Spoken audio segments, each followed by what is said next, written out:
Hey, so I just wanted to come really, really quick to set a reminder, because today is kind of an important day. It might not feel that important, but it actually really is, because it's winter solstice. What's winter solstice? Winter solstice is the shortest day of the year, the longest night of the year,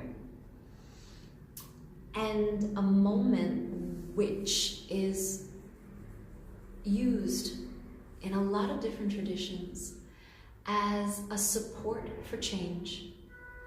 In Tantra, we work a lot with unifying our personal individual experience with the experience that is taking place outside of us.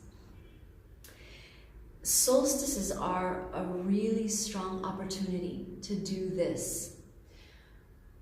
Why? Nature works in cycles, always. Winter, spring, summer, fall, full moon, new moon. And these cycles work in a way that they create circles which have imperceptible-ish shifts. So, for example, full moon. What does the moon do? It rises. It starts to get more and more and more and more and more and more full until it reaches an apse, until it's as full as it gets. And in that reaching fullness, there is a pause, a tiny, tiny gap in which the movement shifts from an increase to absolute fullness to a decrease.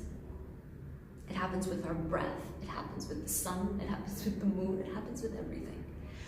When nature has one of these suspensions of breath, meaning that it has reached the fullness, the completion of one movement, and it's about to move into another, it's a kind of universal shift, a universal change is happening, which can help us to support a change from within us. So if I want to change something, if I want to break a habit, if I want to call something new in, if I want to let go of something old, doing it in a moment of full moon, of new moon, or of winter solstice, summer solstice, will be giving me a kind of extra support, because it's what everything is doing, not just me. It's not just Laura, the individual, trying to break a habit in this. It's everything is moving from one motion to another. Winter solstice is the longest night of the year, the shortest day of the year, the most darkness, but it's also moving from the energy of increasing darkness to reaching the plenitude that darkness can reach, and then moving to increasing light. So what can we use this for? This is a really good instance for us to think about what latent capacities, what latent talents, what hibernating gifts, what sleeping wisdom we have inside of us that we can start to call out with the light.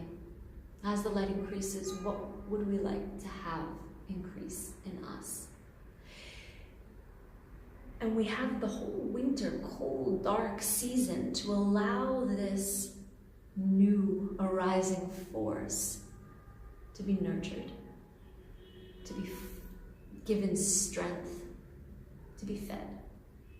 So that in this expansion of the light, when we reach spring equinox, we can finally release it. So, good question for today. What part of you do you want to bring out into the light? What energy inside of your being would you like to have expand?